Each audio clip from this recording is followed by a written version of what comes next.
മനുഷ്യ സംസ്കാരത്തിന്റെ പ്രധാന മുന്നേറ്റങ്ങളിലൊന്നാണ് ശില്പവിദ്യയുടെ വികാസം. കഴിഞ്ഞ 1000 ആണ്ടുകളായി വിവിധ സാംസ്കാരിക ജനവിഭാഗങ്ങൾ ഒന്നിനൊന്ന് മികച്ച നിരവധി ശില്പാത്ഭുതങ്ങൾ നിർമ്മിച്ചിട്ടുണ്ട്.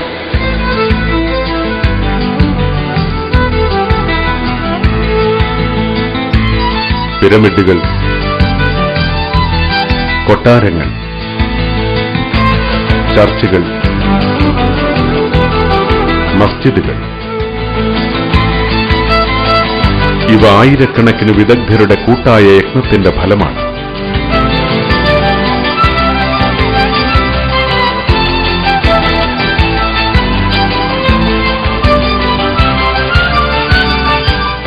കലയുടെയും സൗന്ദര്യശാസ്ത്രത്തിന്റെയും ആശയങ്ങൾ കൂടിച്ചേർന്നാണ് ശില്പവിദ്യ രൂപം പ്രാപിക്കുന്നത്. മനുഷ്യരുടേതിന് തുല്യമായ വൈദഗ്ധ്യം പ്രകടമാക്കുന്ന ശില്പവിദ്യക്കാർ പ്രകൃതിയിൽ വേറെയുമുണ്ടെന്ന് കേട്ടാൽ പലരും അമ്പരക്കാനിടയുണ്ട്.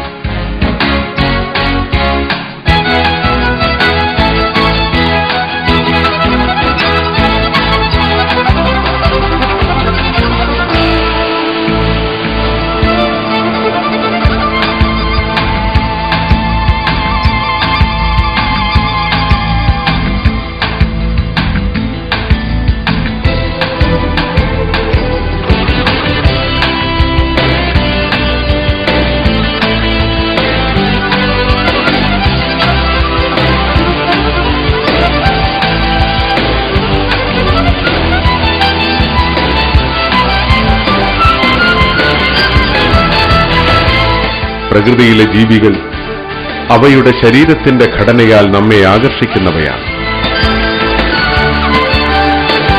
ചീറ്റപ്പുലിക്ക് ഉജ്ജ്വലമായ പേശി അസ്ഥി വ്യവസ്ഥകളാണുള്ളത്. ഇതാണ് അവയെ അതിവേഗത്തിൽ പായാൻ സഹായിക്കുന്നത്.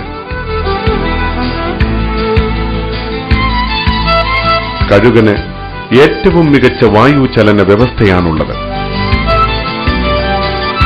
ഡോൾഫിന് അതിദ്രുതം വെള്ളത്തിലൂടെ പായാൻ സഹായകമാം വിധം കുറ്റമറ്റ ജീവവ്യവസ്ഥയാണുള്ളത്. ഇതൊക്കെ അവയുടെ സൃഷ്ടാവായ ദൈവത്തിന്റെ സാന്നിധ്യം നമ്മെ വിളിച്ചറിയിക്കുന്നു.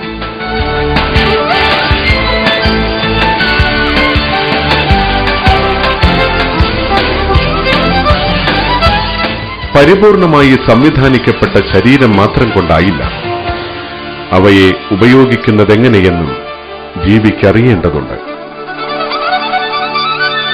പക്ഷികളുടെ ചിറകുകൾ ഉയർന്നു പൊന്താനും താഴ്ന്നിറങ്ങാനും അവയ്ക്ക് സഹായകമാകുമ്പോഴാണ് അവ പ്രയോജനീഭവിക്കുന്നത്.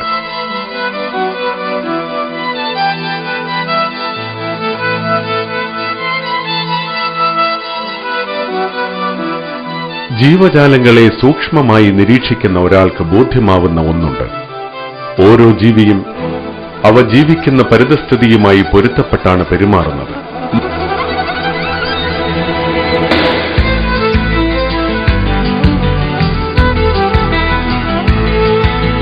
മറ്റൊന്ന്, ഇവ അവരുടെ ജന്മനിമിഷം മുതൽ ആരംഭിക്കുന്നു എന്നതാണ്.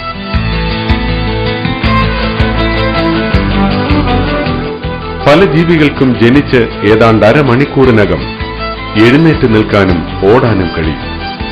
ആന്റിലോ പിറന്നു വീണ് നിമിഷങ്ങൾക്കകം അവയ്ക്ക് ഇത് ചെയ്യാനാവും. പൂഴിമണ്ണിൽ നിന്ന് വിരിഞ്ഞിറങ്ങുന്ന കടലാമകൾക്ക് മുട്ടയുടെ തോടുകൾ പൊട്ടിക്കുവാനും പുറത്തിറങ്ങാനുമുള്ള വിദ്യ സ്വതസിദ്ധമാണ്. മാത്രമല്ല, തോട് പൊട്ടിച്ച് പുറത്തിറങ്ങിയാലുടൻ കടലിലെത്തണമെന്നും അവ പഠിപ്പിക്കപ്പെട്ടിരിക്കുന്നു. അതായത് മുഴുവൻ പരിശീലനവും നേടിയെടുത്ത ശേഷമാണ് ഓരോ ജീവിയും ഈ ലോകത്ത് പിറന്നു വീഴുന്നത് എന്നർത്ഥം.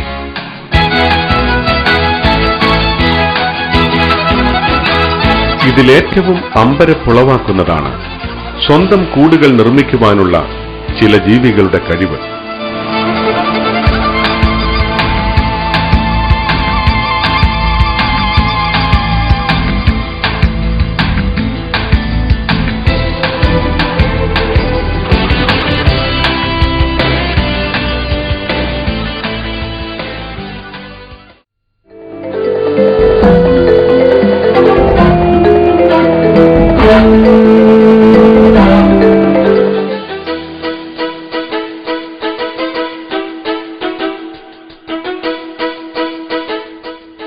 തെളിഞ്ഞ പകലിൽ ഗ്രാമപ്രദേശത്തേക്ക് പോകുന്ന ഒരാൾക്ക് വിരിഞ്ഞു നിൽക്കുന്ന പൂക്കളുടെ മനോഹാരിത ആസ്വദിക്കുവാൻ കഴിയും.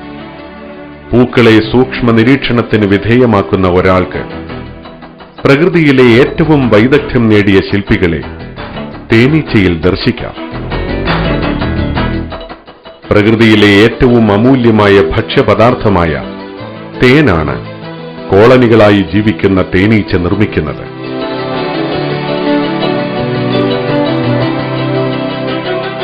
6 വശങ്ങളും 6 കോണുകളുമുള്ള അറകളിലാണ് അവ തേൻ ശേഖരിക്കുന്നത്.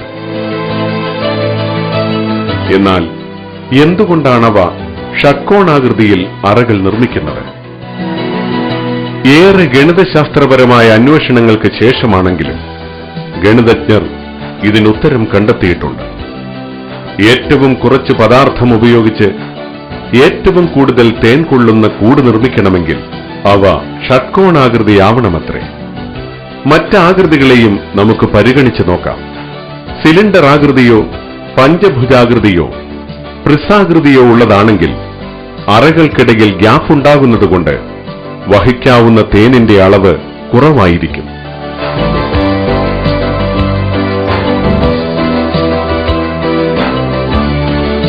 ത്രികോണാകൃതിയോ ചതുർകോണോ ആയ അറകളായിരുന്നുവെങ്കിൽ ഗ്യാപ്പ് ഉണ്ടാകില്ലെങ്കിലും ഇവയേക്കാൾ ഏറ്റവും വ്യാപ്തമുള്ളത് ഷട്കോണാകൃതിക്കാണ്. അതുകൊണ്ട് അതേ വലിപ്പത്തിൽ പരമാവധി തേൻ ഉൾക്കൊള്ളാൻ കഴിയുക ത്രികോണാകൃതിക്കും ചതുഷ്കോണാകൃതിക്കുമല്ല, ഷട്കോണാകൃതിക്കാണ്.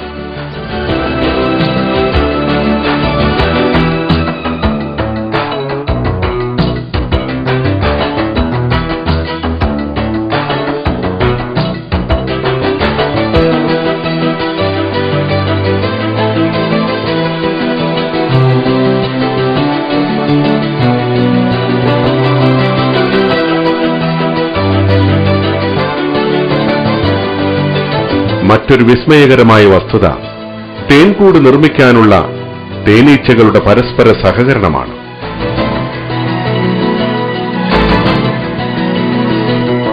ഒരു തേൻകൂട് കണ്ടാൽ ഒറ്റ ബ്ലോക്കായി അവ നിർമ്മിച്ചതായി നമുക്ക് തോന്നുമെങ്കിലും നിരവധി ഘട്ടങ്ങളായാണ് അവ നിർമ്മിക്കപ്പെടുന്നത്. 3-4 വ്യത്യസ്ത ഇടങ്ങളിൽ വെച്ചാണ് നൂറുകണക്കിന് തേനീച്ചകൾ തേൻകൂട് നിർമ്മിക്കുന്നത്.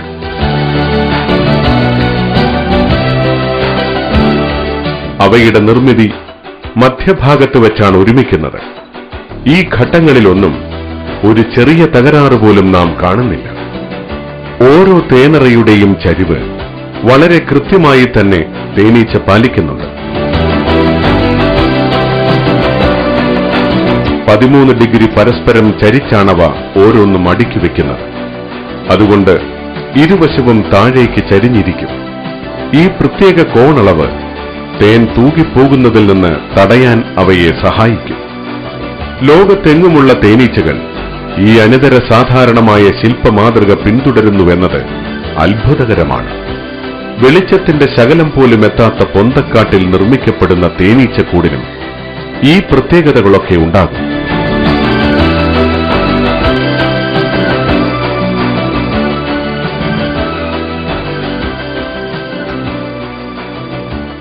ഇത് അന്യൂനമായ ഒരു സത്യം വെളിവാക്കുന്നു. ഇത് തേനീച്ചകൾ ജനിച്ച മുഹൂർത്തം മുതൽ ഈ അസാധാരണമായ പ്രത്യേകതകൾ പ്രദർശിപ്പിക്കുന്നു എന്നതാണത്.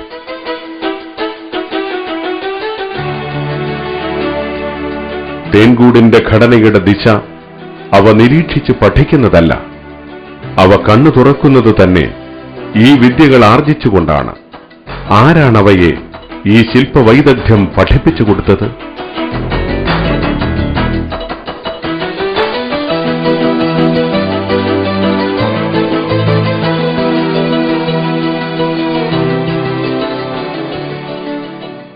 ഖുർആൻ പറയുന്നത് ശ്രദ്ധിക്കുക. وَأَوْحَى رَبُّكَ إِلَى النَّحْلِ أَنِ اتَّخِذِي مِنَ الْجِبَالِ بُيُوتًا وَمِنَ الشَّجَرِ وَمِمَّا يَعْرِشُونَ. നിന്റെ നാഥൻ തേനീച്ചയ്ക്ക് ഇപ്രകാരം ബോധനം നൽകുകയും ചെയ്തിരിക്കുന്നു: മലകളിലും മരങ്ങളിലും മനുഷ്യർ കെട്ടിയുയർത്തുന്നവയിലും നീ പാർപ്പിടങ്ങൾ ഉണ്ടാക്കിക്കൊള്ളുക. ثُمَّ كُلِي مِن كُلِّ الثَّمَرَاتِ فَاسْلُكِي سُبُلَ رَبِّكِ ذُلُلًا يَخْرُجُ مِن بُطُونِهَا شَرَابٌ مُخْتَلِفٌ أَلْوَانُهُ فِيهِ شِفَاءٌ لِّلنَّاسِ إِنَّ فِي ذَلِكَ لَآيَةً لِقَوْمٍ يَتَفَكَّرُونَ. പിന്നെ എല്ലാത്തരം ഫലങ്ങളിൽ നിന്നും നീ ഭക്ഷിച്ചുകൊള്ളുക. എന്നിട്ട് നിന്റെ രക്ഷിതാവ് സൗകര്യപ്രദമായി ഒരുക്കിത്തന്നിട്ടുള്ള മാർഗങ്ങളിൽ നീ പ്രവേശിച്ചുകൊള്ളുക. അവയുടെ ഉദരങ്ങളിൽ നിന്ന് വ്യത്യസ്ത വർണ്ണങ്ങളുള്ള പാനീയം പുറത്തുവരുന്നു. അതിൽ മനുഷ്യർക്ക് രോഗശമനം ഉണ്ട്. ചിന്തിക്കുന്ന ആളുകൾക്ക് തീർച്ചയായും അതിൽ ദൃഷ്ടാന്തമുണ്ട്.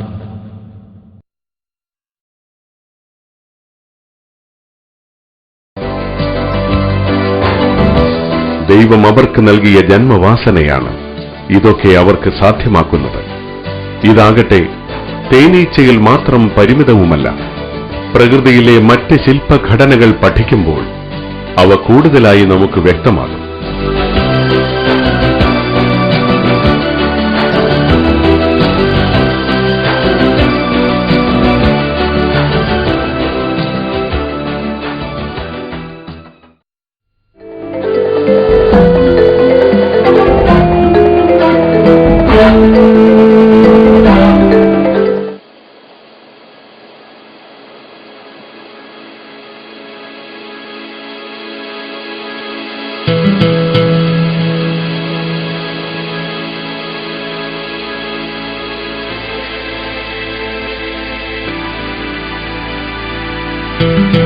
അല്പം മുമ്പ് നിങ്ങൾ ഇപ്പോൾ കാണുന്ന ഈ തടാകം ഇതേപോലെ ഇവിടെ നിലനിന്നിരുന്നില്ല. ഒരു പറ്റം ബീവറുകൾ ഈ തടാകം ഇതുപോലെ നിർമ്മിച്ചെടുത്തതാണ്.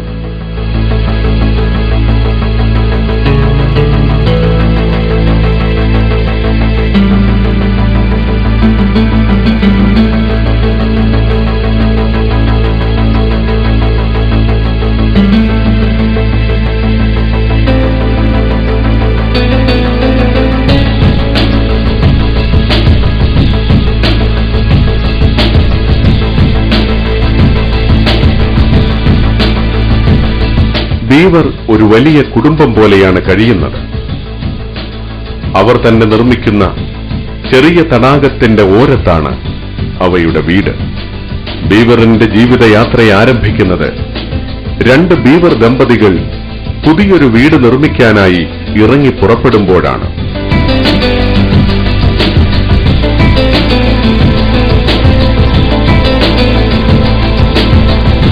ബീവർ ഇണകൾ ആദ്യമായി പുഴയുടെ നീരൊഴുക്ക് തടയുന്നു.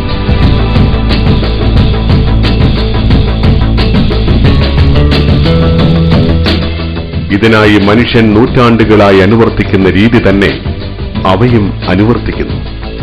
അവ ഡാമുകൾ നിർമ്മിക്കുന്നു.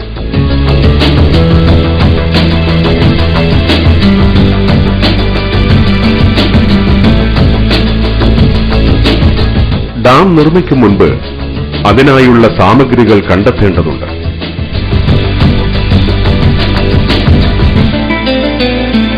മരച്ചില്ലകളും തടികളുമാണിവ. ബീവറുകൾ പുഴയ്ക്കരികിലുള്ള കാടുകളിൽ നിന്ന് അവ ശേഖരിക്കും.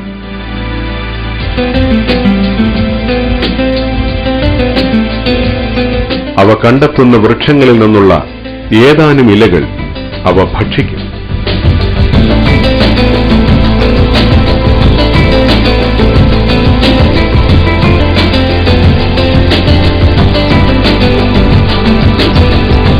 പിന്നീടവ മരത്തിന്റെ കഷ്ണങ്ങൾ വളരെ വിദഗ്ധമായി മുറിച്ചെടുക്കും.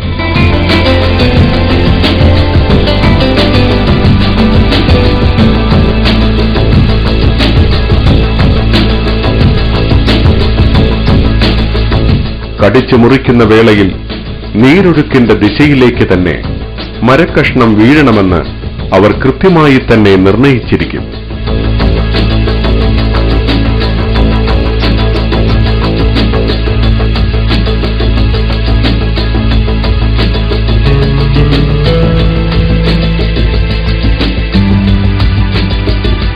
അവയുടെ മരം മുറിച്ചു വലിച്ചു വീഴ്ത്തുന്ന രീതി അപാരം തന്നെ.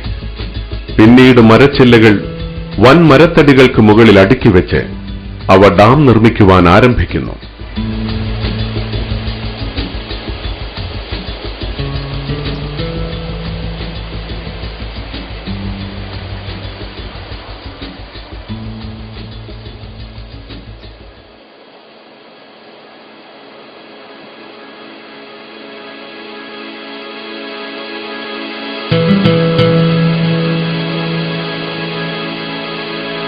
ഈ സമയത്തെല്ലാം അവ ഉപയോഗിക്കുന്ന ഉപകരണങ്ങൾ അവരുടെ കൈപ്പത്തിയും വായുമായിരിക്കും. ഈ ദൗത്യം ഏറെ സംയമനത്തോടെയാണ് അവ തുടരുന്നത്. 2 ബീവറുകൾക്ക് ഒരു വർഷം ശരാശരി 400 വൃക്ഷങ്ങൾ മുറിക്കുവാൻ കഴിയും. അതിലെ ചില്ലകൾ അടർത്തി മാറ്റി പുഴയോടടുപ്പിക്കുന്നു.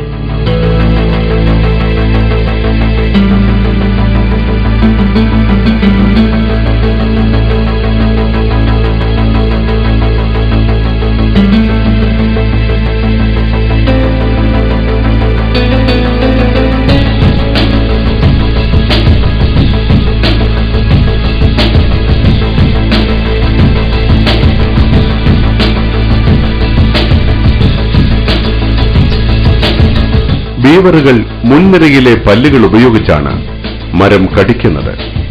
ബീവറുകളുടെ വായ് ഇതിനായി പ്രത്യേകം പരുവപ്പെട്ടിരിക്കും.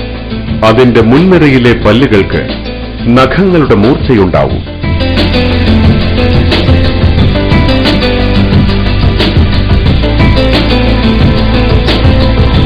ബീവറുകളുടെ സൃഷ്ടാവിന് അവയുടെ പല്ലുകൾ ഏതുവിധം നിർമ്മിക്കണമെന്നതിനെപ്പറ്റി കൃത്യമായ ധാരണയുണ്ടായിരുന്നു. വെള്ളത്തിൽ എളുപ്പം നീന്താൻ പറ്റും വിധമാണ് ബീവറിന്റെ ശരീരം നിർമ്മിച്ചിരിക്കുന്നത്.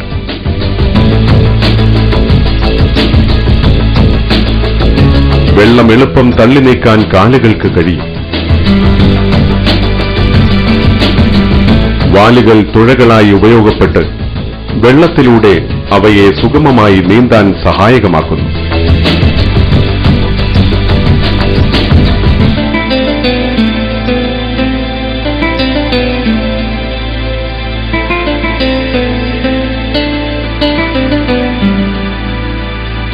വലിയ മരത്തടികളും ചെറിയ ചില്ലകളും സമൃദ്ധമായി അടുക്കിവെച്ച് ക്രമപ്രവൃത്തമായി ദിനേന ഡാം നിർമ്മിച്ചെടുക്കുന്നു.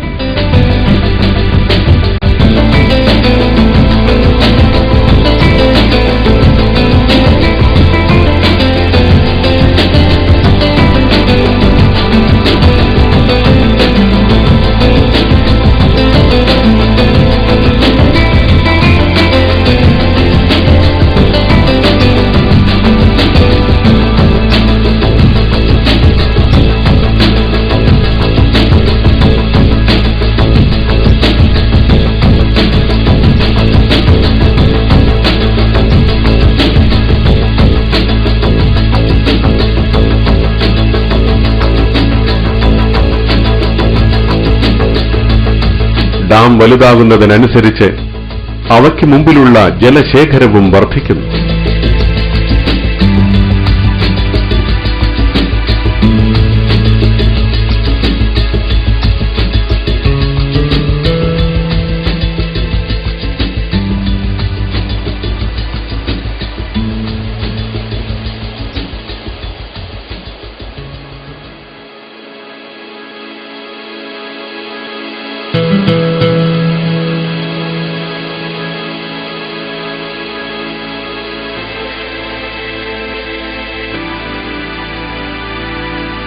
പുഴ വലുതാകുന്നതനുസരിച്ച് ഡാം ശക്തിപ്പെടുത്താനും പൊട്ടുകൾ ശരിപ്പെടുത്താനും ബീവർ ശ്രദ്ധ വയ്ക്കുന്നു.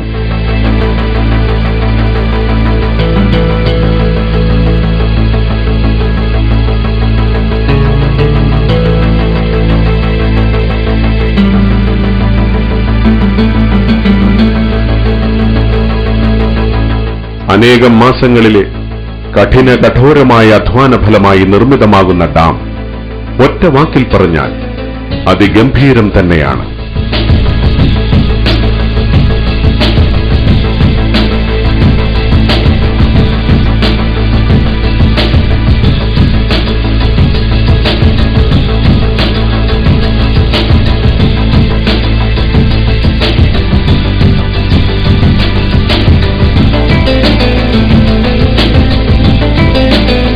മനുഷ്യനിർമ്മിതമായ ഡാമിനോട് സാമ്യപ്പെടുത്താവുന്ന ഡാം രൂപം കൊണ്ടു കഴിഞ്ഞു. അവ ഉള്ളിലേക്ക് വളഞ്ഞ വിധമാണ് ഡാമുകൾ നിർമ്മിക്കപ്പെടുന്നതെന്ന് നിങ്ങൾക്ക് കാണാം. ഈ രീതി ജലപ്രതിരോധത്തിനുതകുന്ന ഡാമിന് അത്യാവശ്യവുമാണ്.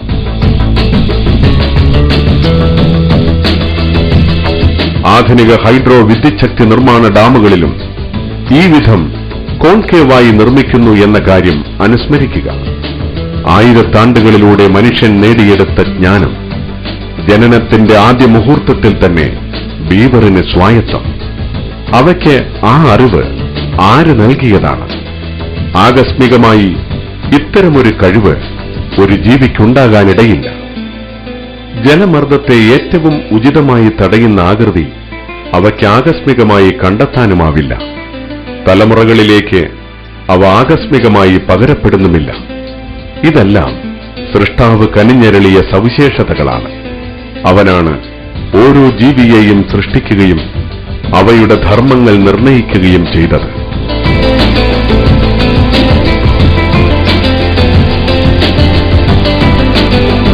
പുഴയൊഴുക്ക് തടഞ്ഞ് അതിൽ സ്വന്തം കൂട് നിർമ്മിക്കുകയാണ് ബീവർ അണക്കെട്ടിലൂടെ നേടുന്നത്. മണൽത്തിട്ടയ്ക്ക് ഏതാണ്ട് അടുത്തായിട്ടാകും അവ വാസസ്ഥലം ഒരുക്കുന്നത്. പുറത്തുനിന്ന് നോക്കുമ്പോൾ ഒരു മരക്കൂമ്പാരമായി തോന്നുന്ന വാസസ്ഥലം അതീവ സൂക്ഷ്മമായി ഡിസൈൻ ചെയ്യപ്പെട്ടവയാണ്.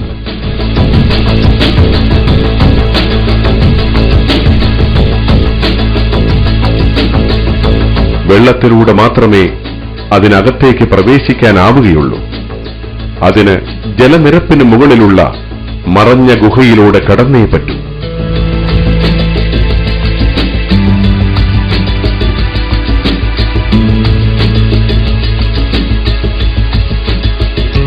ചില ബീവറുകൾ 2 നിലകളിൽ തങ്ങളുടെ ഭവനങ്ങൾ നിർമ്മിക്കാറുണ്ട്.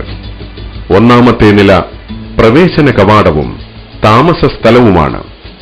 മുകളിലെ നില ഭക്ഷണമുറിയും കിടപ്പുമുറിയുമാണ്. ബീവറിന് ജലാന്തർഭാഗത്ത് 2 പ്രവേശന കവാടവും മുകളിൽ വായു സഞ്ചാരത്തിനുള്ള ഒരു വെന്റിലേറ്ററുമുണ്ടാകും. പുറത്തുനിന്നുമുള്ള ഭീഷണികളിൽ നിന്ന് ഈ ഭവന സംവിധാനം ബീവറുകളെ സംരക്ഷിക്കുന്നത് കൂടാതെ വളരെ സൗകര്യപൂർണമായ ഒരു വാസസ്ഥലം പ്രദാനം ചെയ്യുന്നു. ബീവർ കുഞ്ഞുങ്ങൾ ജനനശേഷം തങ്ങളുടെ കണ്ണുകൾ തുറക്കുന്നത് ഈ പ്രത്യേകതരം പാർപ്പിടങ്ങളിലാണ്.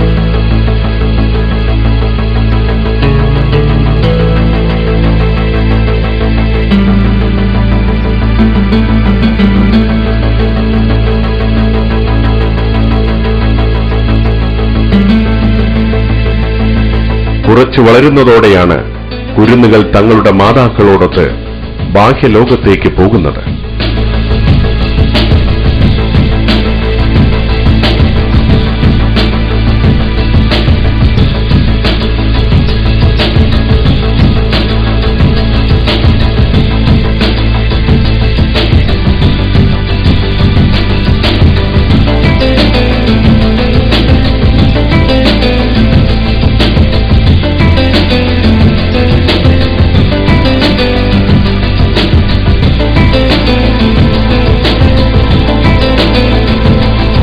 നീന്തി തളരുമ്പോൾ അവ മാതാക്കളുടെ പുറത്തു കയറുന്നു.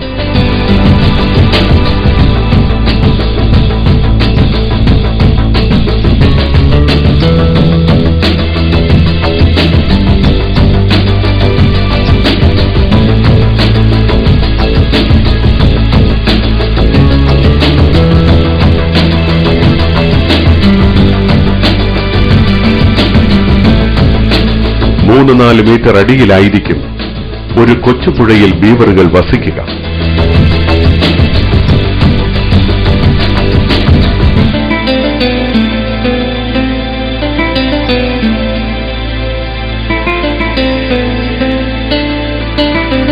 ഇതിന്റെ പ്രധാന കാരണം ശീതമാണ്.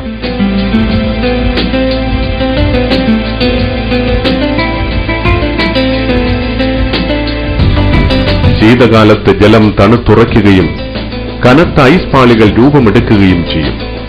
പുഴയ്ക്ക് നല്ല ആഴമില്ലെങ്കിൽ അത് അടിവരെ ഉറച്ച് മുഴുവൻ ഗൃഹവും ഐസ് ബ്ലോക്കായി മാറുകയുമാവും ഫലം. ഇത് ബീവറുകളുടെ ചലിക്കാനുള്ള ശക്തി നശിപ്പിക്കും. ചെറിയ തടാകത്തിൽ പോലും ആഴത്തിൽ വീടുണ്ടാക്കാനാവും ബീവറുടെ ശ്രമം. അത് മുഖേന അടിയിൽ ജലത്തിന്റെ ഒരു പാളി സുരക്ഷിതമായി നിൽക്കും. ഇത് ബീവറുകൾക്ക് ചലിക്കാനുള്ള സൗകര്യം നൽകും.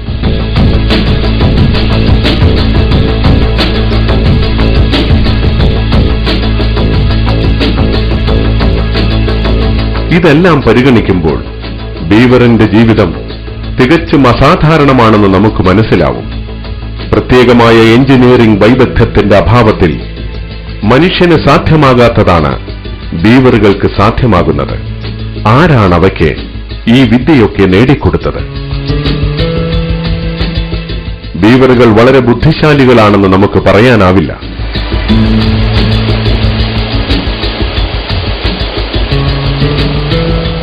എയർ കണ്ടീഷൻ ചെയ്യപ്പെട്ടതും വെള്ളത്തിൽ നിലനിൽക്കുന്നതുമായ പ്രത്യേക കൂട് നിർമ്മിക്കുവാൻ ഈ കൊച്ചു ജീവിക്കാവുന്നതെങ്ങനെയാണ്?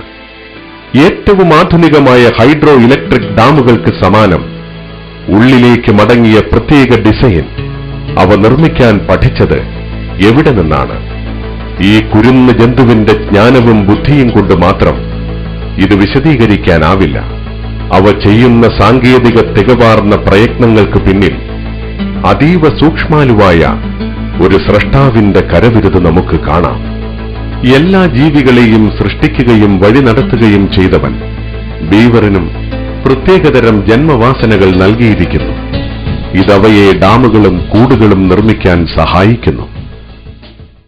പരിശുദ്ധ ഖുർആൻ പറയുന്നു, وله من في السماوات والأرض كل له قانتون.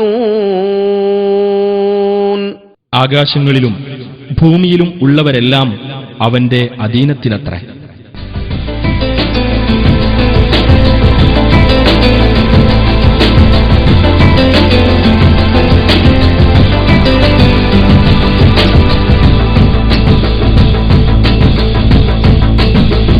മറ്റ് ശില്പവൈദഗ്ധ്യങ്ങളെപ്പറ്റി അന്വേഷിക്കുമ്പോഴും അവ ഓരോന്നും സൃഷ്ടിപ്പിലെ ഓരോ അത്ഭുതങ്ങളായി നാം തിരിച്ചറിയുന്നു.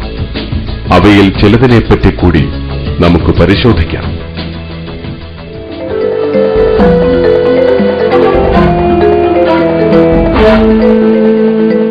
ഉറുമ്പിനോട് സദൃശനായ ഒരു ചെറിയ ഷഡ്പദമാണ് ചിതൽ. കോളനികളിൽ കഴിയുന്ന ഇവ തങ്ങൾക്ക് വസിക്കാനായി വമ്പിച്ച കൂനകൾ നിർമ്മിക്കുന്നു. ഈ കൂടിന്റെ ഇഷ്ടിക മണൽ കൊണ്ട് നിർമ്മിതമാണ്. സ്വന്തം ഉമിനീർ ദ്രാവകമായി ഉപയോഗിച്ചാണ് ഇഷ്ടികകൾ അവ നിർമ്മിക്കുന്നത്. ഒരു ചിതൽ കൂനയുടെ ഉയരം 3 മീറ്ററുകൾ വരെ ഉണ്ടാകാം. ഈ കുഞ്ഞു ജീവിയുടെ വലിപ്പവുമായി താരതമ്യപ്പെടുത്തുമ്പോൾ ഇവ നിർമ്മിക്കുന്ന കൂനകൾ അമ്പരചുംബികളായ കെട്ടിടങ്ങളായി നമുക്ക് കരുതാം. വളരെ ഇടുങ്ങിയ വഴികളാണ് ചിതൽ കൂനകൾക്കുള്ളിലുള്ളത്.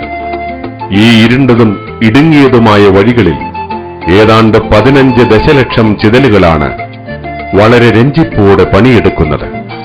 ചിതൽക്കൂനയുടെ ഘടന കൂടുതൽ സൂക്ഷ്മമായി പരിശോധിച്ചാൽ റാണിക്കുള്ള പ്രത്യേക അറ, കൃഷിയിടം, ധാന്യ സൂക്ഷിപ്പ് കേന്ദ്രം, എയർ കണ്ടീഷൻ ചെയ്ത വഴികൾ എന്നിവ കാണാം.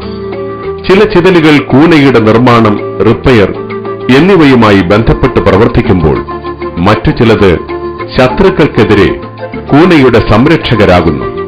വേറെ ചിലരാകട്ടെ ഫംഗസുകളെ വളർത്തി കൃഷി പരിപോഷിപ്പിക്കുന്നു. ചിതൽ കൂനയുടെ അതിജീവനം ഈർപ്പം, താപനില എന്നിവയുമായി വളരെ ബന്ധപ്പെട്ടിരിക്കുന്നു. ഇതിനുള്ള ചിതലിന്റെ പരിഹാരം വളരെ സമഗ്രവും പരിപൂർണവുമാണ്. ചിതൽക്കൂനയുടെ മേൽക്കൂരയിൽ സമാന്തരമായി പ്രത്യേക എടുപ്പുകളുണ്ടാകും. ചെളികൊണ്ട് നിർമ്മിതമായ ഈ എടുപ്പുകൾ ചിതലിന്റെ ശരീരത്തിൽ നിന്നും പ്രസരിക്കുന്ന ഈർപ്പം വലിച്ചെടുക്കുന്നു. ഈ ഈർപ്പം അകത്തെ ചൂടിനാൽ ബാഷ്പീകരിച്ച് ചിതൽക്കൂനയിലെ താപനില താഴ്ത്തുകയും തുടർച്ചയായ വായു സഞ്ചാരം ഉറപ്പാക്കുകയും ചെയ്യും. ഒരു എയർ കണ്ടീഷണറുടെ ഫലം കൃത്യമായി നിർണയിച്ചുള്ള ആസൂത്രണം.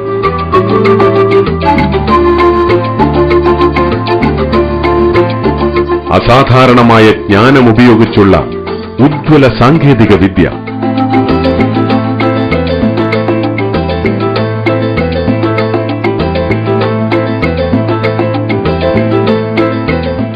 ഉത്തര ആസ്ട്രേലിയയിലെ മറ്റൊരു ചിതൽവർഗം കുത്തുവാളിന്റെ ആകൃതിയിലാണ് തന്റെ കൂനകൾ നിർമ്മിക്കുന്നത്. അത് അതീവ വിശാലവും കൂർത്ത അറ്റങ്ങളുള്ളതുമാണ്.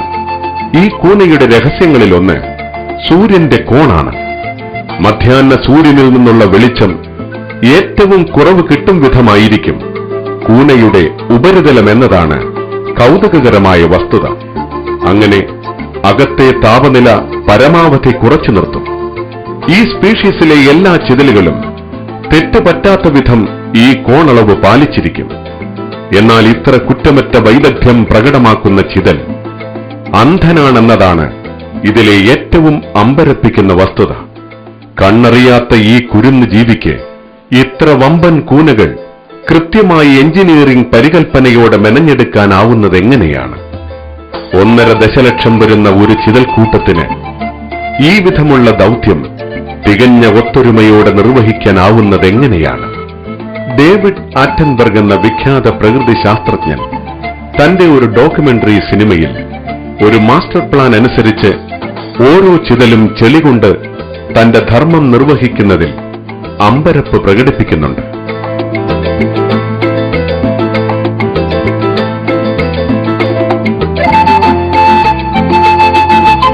ദൈവം ഈ കുരുന്നു ജീവിയിൽ നിക്ഷേപിച്ച ജന്മവാസനയനുസരിച്ചാണ് അവ പ്രവർത്തിക്കുന്നതെന്ന വസ്തുത സുതരാം വ്യക്തമാണ്.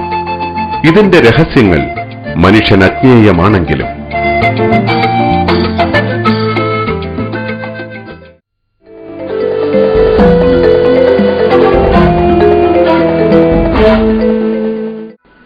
പുല്ലിന്റെ ഇലകൾ പരസ്പരം കൂട്ടിത്തുന്നി കൂട് നിർമ്മിക്കുന്ന തുന്നാരൻ പക്ഷിയാണ് പ്രകൃതിയിലെ മറ്റൊരു ശില്പി. കൂട് നിർമ്മിക്കാനായി ആദ്യം ത്രികോണാകൃതിയിലുള്ള ഒരു പുറം രേഖ നിർമ്മിച്ച് 3 വിവിധതരം കെട്ടുകളിടുകയാണ് ആദ്യം ചെയ്യുന്നത്. ഓരോ കൂടിനും നല്ല പുറാവരണവും മതിലും പ്രവേശന ദ്വാരവുമുണ്ടാകും.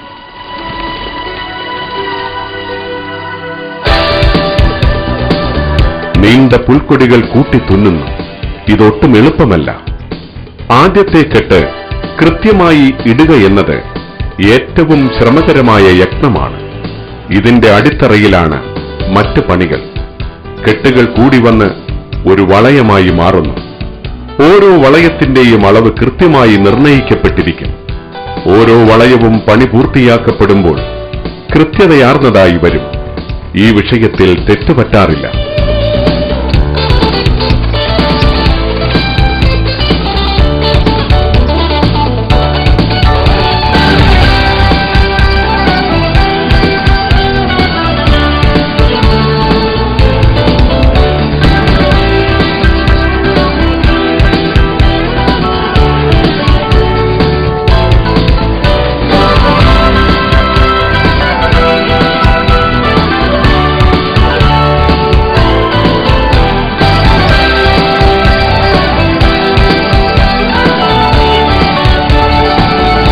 അടിത്തറ വളയം നിർമ്മിതമായാൽ മേൽക്കൂരയുടെ പണി തുടങ്ങും.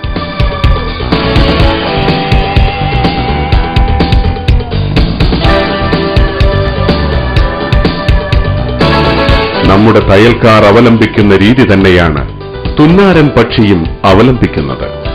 അടിയിൽ നിന്ന് മുകളിലേക്കും മുകളിൽ നിന്ന് അടിയിലേക്കും കോർത്തുകൊണ്ടുള്ള രീതി.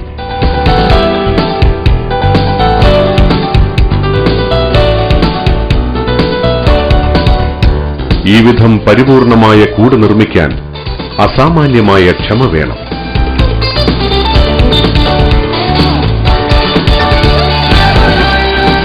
തുന്നാരൻ പക്ഷികൾ ജീവിക്കുന്ന സ്ഥലം നിരീക്ഷിച്ചാൽ നൂറുകണക്കിന് വീടുകളുടെ ഒരു നഗര സമുച്ചയമായാണ് നമുക്ക് തോന്നുക.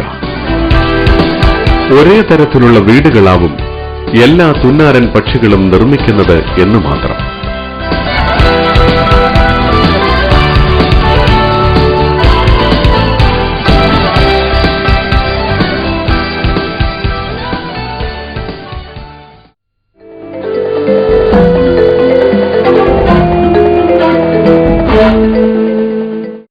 തേനീച്ചയെ അനുസ്മരിപ്പിക്കുന്ന മറ്റൊരു ശില്പി കടലാസ് കടന്നലാണ്. ഈ വർഗത്തിൽപ്പെട്ട കടന്നലുകൾ മരക്കഷ്ണങ്ങളിൽ നിന്ന് മനുഷ്യൻ നിർമ്മിക്കുന്നതുപോലെ സെല്ലുലോസ് കൊണ്ട് പേപ്പർ നിർമ്മിക്കുന്നു. ഈ പേപ്പർ ഉപയോഗിച്ച് വൃത്താകാരമായ ഒരു കൂട് നിർമ്മിക്കുന്നു.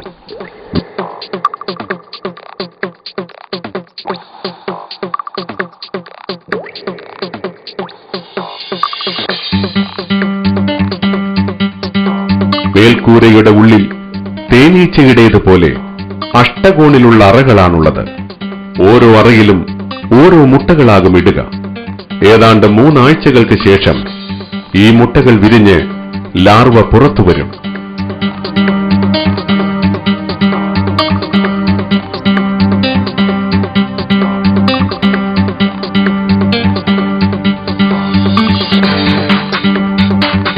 ഈ ലാർവ അത്ഭുതമുളവാക്കുന്ന ബുദ്ധിശക്തിയോടെ അറയുടെ മുഖമടയ്ക്കുന്നു. സ്വന്തം ഭാരം കൊണ്ട് താഴേക്ക് വീഴാനുള്ള സാധ്യത ഇത് മുഖേന തടയപ്പെടുന്നു. ഏതാനും ആഴ്ചകൾ കൂടി എടുത്താണ് അവയുടെ വളർച്ച പൂർത്തിയായി മുതിർന്ന കടന്നലായി മാറുന്നത്. കുരുന്ന കടന്നലിന്റെ ഓരോ ചെയ്തിയും ദൈവം അവയിൽ നിക്ഷേപിച്ച ജന്മവാസനയനുസരിച്ചായിരിക്കും. സ്വന്തം മാതാക്കൾ നിർമ്മിച്ച കൂടുകൾ വികസിപ്പിക്കുകയായിരിക്കും കുരുന്നുകളുടെ ദൗത്യങ്ങളിലൊന്ന്.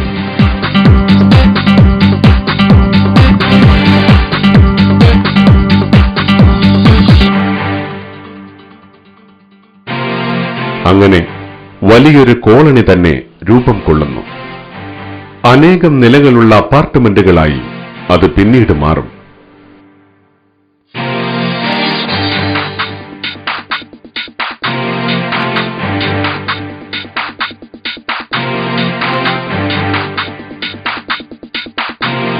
ജനിച്ചു വീഴുന്ന ഓരോ കടന്നലും അതിന് നൽകപ്പെട്ട ജന്മവാസനയനുസരിച്ച് പ്രവർത്തിക്കും.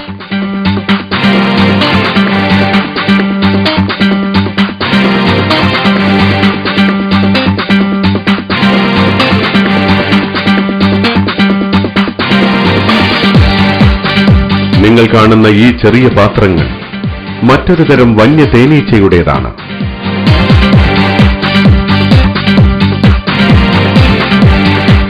നനഞ്ഞ പൂഴിയിൽ സ്വന്തം ഉമിനീർ കലർത്തി പശിമയുള്ള ചെളിയാക്കി മാറ്റി അവ കൊണ്ട് കൂട് നിർമ്മിക്കുന്നു.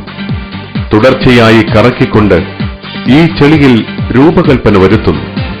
ഇത് തന്നെയാണ് നമ്മുടെ കുശവന്മാരും പാത്രങ്ങൾ ഉണ്ടാക്കാൻ ഉപയോഗിക്കുന്ന വിദ്യയും.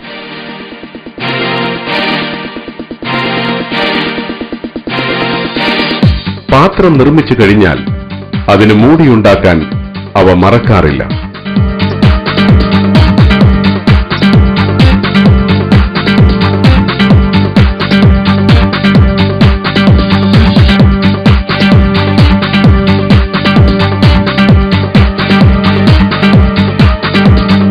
എല്ലാം ഒരുങ്ങിക്കഴിഞ്ഞാൽ അതിന്റെ ഏറ്റവും പിന്നറ്റം പാത്രത്തിന്റെ മുഖഭാഗത്തായി നിർത്തി ഉള്ളിലേക്ക് മുട്ടയിടുന്നു. പാത്രത്തിൽ ചില ഭക്ഷ്യപദാർത്ഥങ്ങൾ ചേർത്ത് അവ മൂടി സീൽ ചെയ്താണ് തള്ളയീച്ച പറന്നു പോകുന്നത്. മുട്ട വിരിഞ്ഞ് പുറത്തിറങ്ങുന്ന ലാർവ തോട് പൊട്ടിച്ച് സ്വന്തം ജീവിതയാത്ര ആരംഭിക്കും. ഈ കാണുന്ന പാത്രങ്ങൾ ഈ വിധം കുഞ്ഞുങ്ങൾ പുറത്തു വന്ന ശേഷം ഉപേക്ഷിക്കപ്പെട്ടവയാണ്. യാതൊരു പരിശീലനവും ലഭിക്കാതെ തന്നെ തങ്ങളുടെ മാതാവിന്റെ അതേ രീതി അനുവർത്തിച്ചുകൊണ്ട് പരിപൂർണമായ പാത്രം നിർമ്മിക്കാൻ അവയ്ക്ക് കഴിയുന്നു. അവരുടെ സൃഷ്ടാവായ ദൈവം അവയിൽ ഉദ്ദീപിപ്പിച്ച ജന്മവാസനയാണ് അനിതര സാധാരണമായ ഈ ശില്പവിദ്യയുടെ പിന്നിൽ.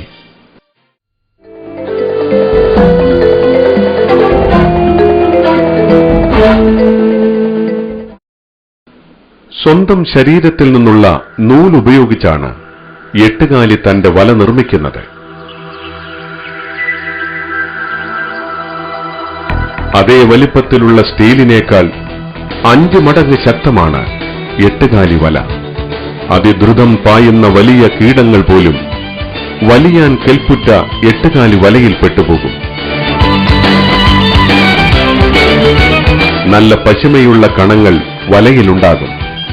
ഈ വലയിൽ അകപ്പെട്ടു പോകുന്ന ഇരയ്ക്ക് സ്വയം രക്ഷപ്പെടുവാൻ കഴിയുകയില്ല.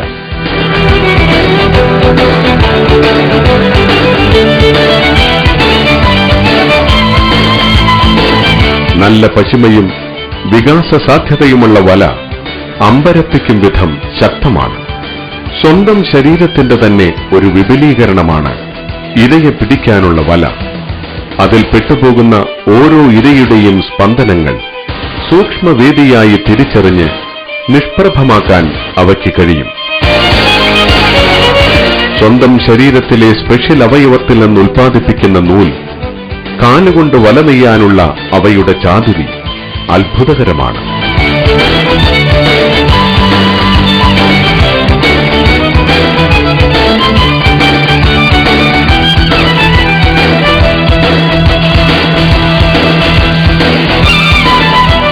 ഈ അത്ഭുതകരമായ ശില്പവൈദഗ്ധ്യം ദൈവത്തിന്റെ വരദാനമാണെന്ന കാര്യത്തിൽ ഒട്ടും സംശയമില്ല.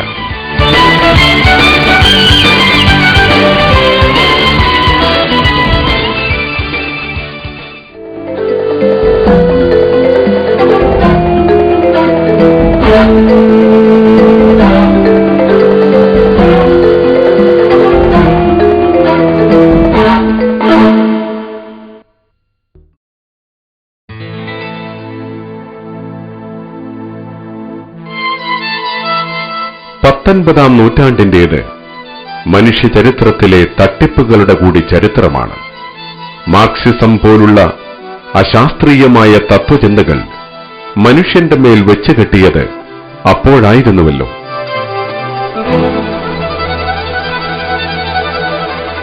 എന്നാൽ 19-ാം നൂറ്റാണ്ടിലെ ഏറ്റവും ബീഭത്സമായ തട്ടിപ്പ് ബ്രിട്ടീഷ് ജീവശാസ്ത്രകാരനായ ചാൾസ് ഡാർവിൻ മുന്നോട്ടുവെച്ച പരിണാമ സിദ്ധാന്തമായിരുന്നു.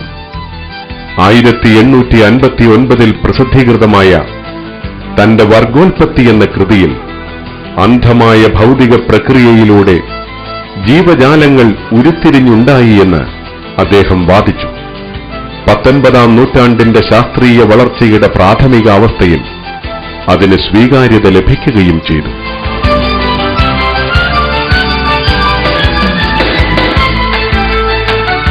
എന്നാൽ ആധുനിക ശാസ്ത്രീയ കണ്ടെത്തലുകൾ ഡാർവിന്റെ അവകാശവാദങ്ങൾ തകർത്തെറിഞ്ഞിരിക്കുന്നു.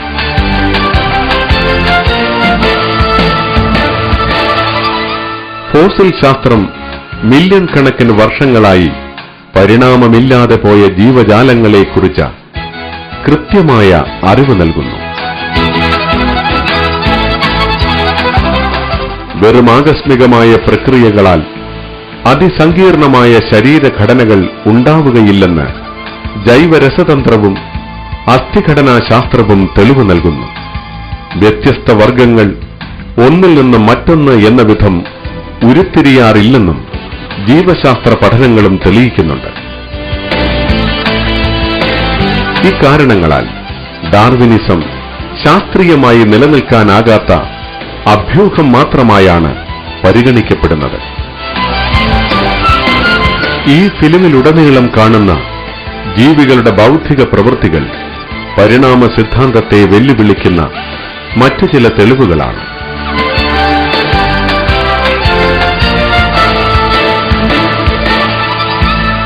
ജന്മവാസന എന്ന യാതൊരു പരിശീലനവും ആവശ്യമില്ലാതെ ജീവികൾ പ്രകടമാക്കുന്ന വിദ്യകൾ പരിണാമ സിദ്ധാന്തം വിശദീകരിക്കുന്നില്ല.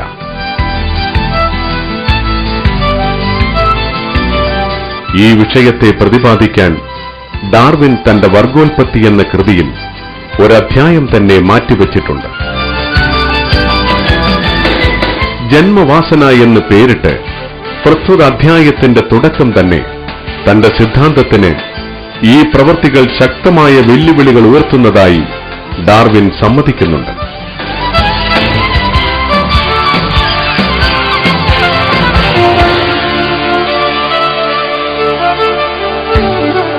തന്റെ മുഴുവൻ സിദ്ധാന്തത്തെയും തൂത്തെറിയാൻ തേനീച്ചക്കൂടിന് കഴിയുമെന്ന് വായനക്കാർ ചിന്തിച്ചേക്കാമെന്ന് ഡാർവിൻ ആശങ്ക പ്രകടിപ്പിക്കുന്നുമുണ്ട്. തേനീച്ചയുടെ ജന്മവാസന കൊണ്ടുള്ള കൂട് നിർമ്മാണ വൈദഗ്ധ്യം ശീലം കൊണ്ട് വിശദീകരിച്ച് അവയുടെ ഗണിതവിദ്യയെ മറികടക്കാൻ ശ്രമിക്കുന്നുമുണ്ട്.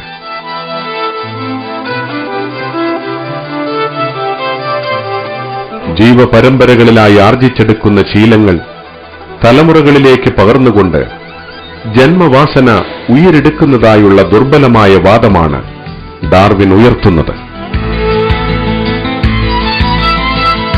ഈ വാദം നേരത്തെ തന്നെ തിരസ്കൃതമായ ഫ്രഞ്ച് ജീവശാസ്ത്രകാരൻ ലാമാർക്കിന്റെ വാദം തന്നെയാണ് ഡാർവിൻ ആവർത്തിച്ചതും. എന്നാൽ 20ാം നൂറ്റാണ്ടിൽ വളർന്നു വികസിച്ച ജനിതക ശാസ്ത്രം ആർജിത ശീലങ്ങൾ തലമുറയിലേക്ക് പകരപ്പെടുന്നില്ലെന്ന് സ്ഥിരീകരിക്കുന്നുണ്ട്. ഇത് തെറ്റായ ഊഹങ്ങളിൽ നിന്നുള്ള ഡാർവിന്റെ വിശദീകരണത്തിന്റെ പോരായ്മ വെളിച്ചത്ത് കൊണ്ടുവന്നു.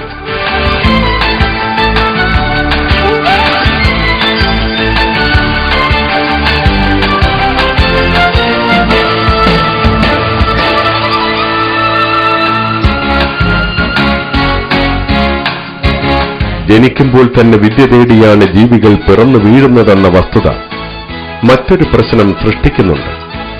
ഈ കഴിവില്ലാതെ ജനിച്ചു വീഴുന്ന കുരുന്നുകൾക്ക് അതിജീവനം സാധ്യമല്ല. ഉദാഹരണത്തിന്, മാതൃസ്തന്യം കുടിക്കാനാകാത്ത സസ്തനികളിലെ ശിശുക്കൾക്ക് അതിജീവനം സാധ്യമല്ല.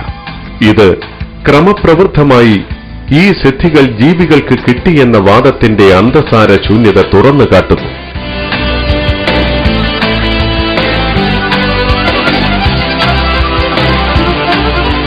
ഡാർവിൻ ഭയപ്പെട്ടതുപോലെ ഈ കാരണങ്ങളൊക്കെ പരിണാമ സിദ്ധാന്തത്തെ തൂത്തെറിയാൻ കഴിവുറ്റതാക്കി ജന്മവാസനയെ മാറ്റുന്നു. തന്റെ ദ ഗ്രേറ്റ് എവല്യൂഷൻ മിസ്റ്ററി എന്ന വിഖ്യാത കൃതിയിൽ പരിണാമവാദി തന്നെയായ ഗോർഡൻ ടെയ്ലർ ഇങ്ങനെ സമ്മതിക്കുന്നു: എങ്ങനെയാണ് ആദ്യം ജന്മവാസന രൂപം കൊണ്ടതെന്ന ചോദ്യത്തിന് ഇന്നും ഉത്തരമില്ല.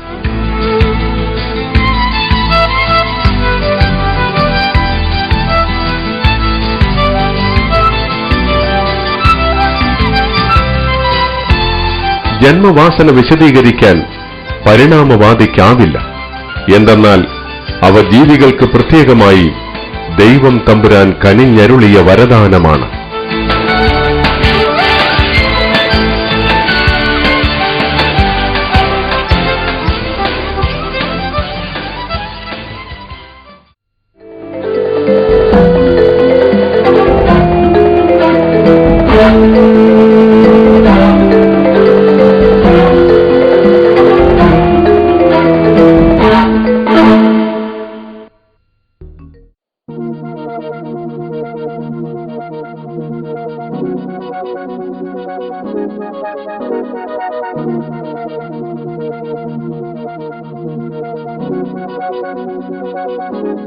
കുറ്റമറ്റ വിധം അഷ്ടകോണിൽ നിർമ്മിക്കപ്പെടുന്ന തേനീച്ചക്കൂടും കൃത്യതയാർന്ന എഞ്ചിനീയറിംഗ് പ്രാഗൽഭ്യത്തോടെ നിർമ്മിക്കപ്പെടുന്ന ബീവറിന്റെ അണക്കെട്ടും അന്ധരായ ചിതലുകൾ നിർമ്മിക്കുന്ന അമ്പര ചുംബി കണക്കെയുള്ള കൂറ്റനെടുപ്പുകളും തുന്നാരൻ പക്ഷിയും വന്യ തേനീച്ചയും നിർമ്മിക്കുന്ന കടലാസ് കൊണ്ടുള്ള അപ്പാർട്ട്മെന്റുകളും പ്രകൃതിയിലെ മറ്റനേകം ശില്പവൈദഗ്ധ്യങ്ങളും ദൈവപ്രചോദിതങ്ങളാണ്.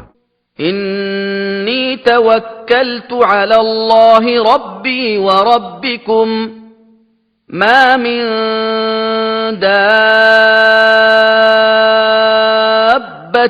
إلا هو آخذ بناصيتها إن ربي على صراط مستقيم. എന്റെയും നിങ്ങളുടെയും രക്ഷിതാവായ അല്ലാഹുവിന്റെ മേൽ ഞാനിതാ ഭരമേൽപ്പിച്ചിരിക്കുന്നു. യാതൊരു ജന്തുവും അവൻ അതിന്റെ നെറുകയിൽ പിടിച്ച് നിയന്ത്രിക്കുന്നതായിട്ടല്ലാതെയില്ല. തീർച്ചയായും എന്റെ രക്ഷിതാവ് നേരായ പാതയിലാകുന്നു. എന്നാൽ മറ്റൊരു ജീവിക്കും ഇതേവിധം ശില്പവൈദഗ്ധ്യമുണ്ട്. ആ ജീവി മനുഷ്യനാണ്.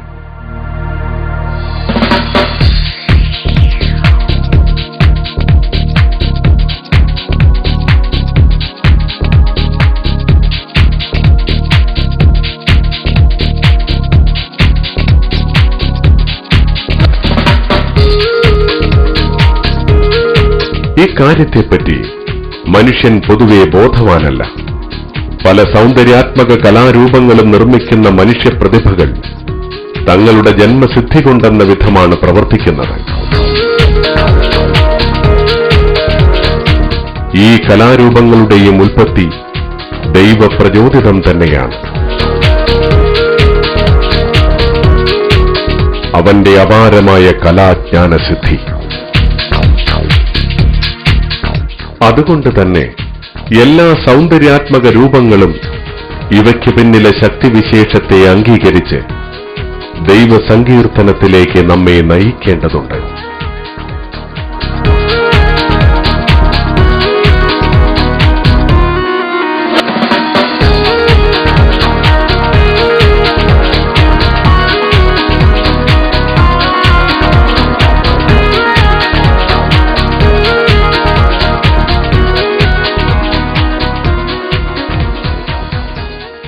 പരിശുദ്ധ ഖുർആൻ പറയുന്നു, فلله الحمد رب السماوات ورب الأرض رب العالمين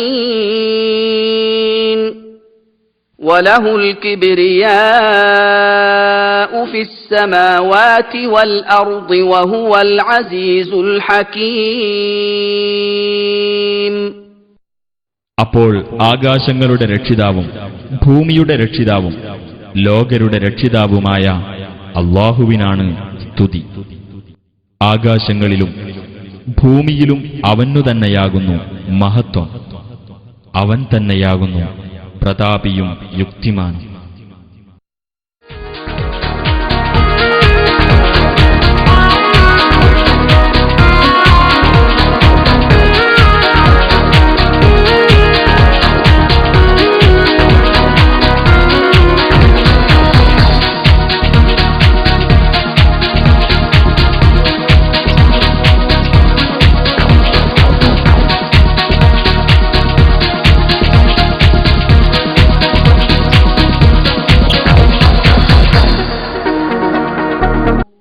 ألم تر أن الله يسبح له من في السماوات والأرض والطير صافات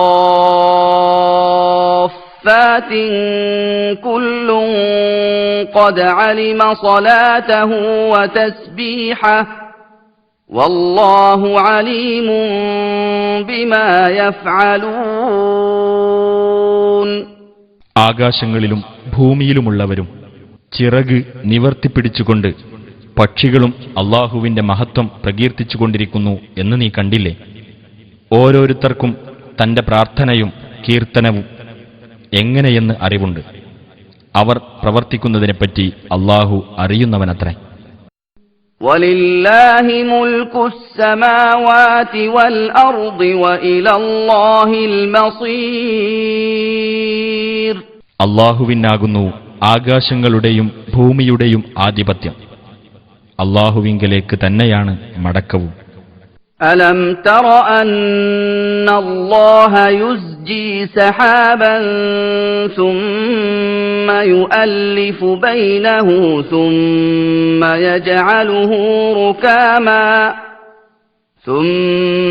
يَجْعَلُهُ رُكَامًا فَتَرَى الْوَدْقَ يَخْرُجُ مِنْ خِلَالِهِ وَيُنَزِّلُ مِنَ السَّمَاءِ مِنْ جِبَالٍ فِيهَا مِنْ بَرَدٍ فَيُصِيبُ بِهِ مَنْ يَشَاءُ وَيَصْرِفُهُ عَنْ مَنْ يَشَاءُ يَكَادُ سَنَا بَرْقِهِ يَذْهَبُ بِالْأَبْصَارِ.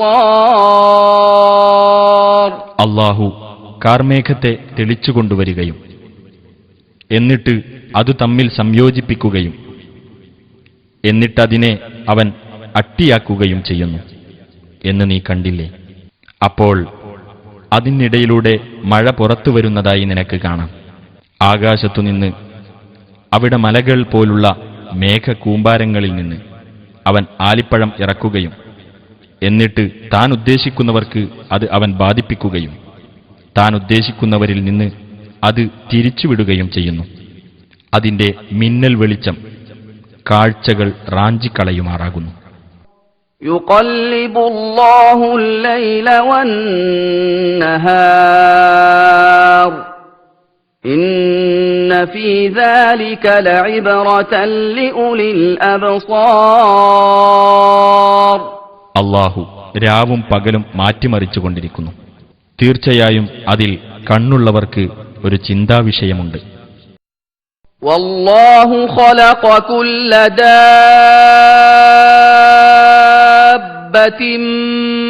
مِّن مَّاءٍ فَمِنْهُم مَّن يَمْشِي عَلَى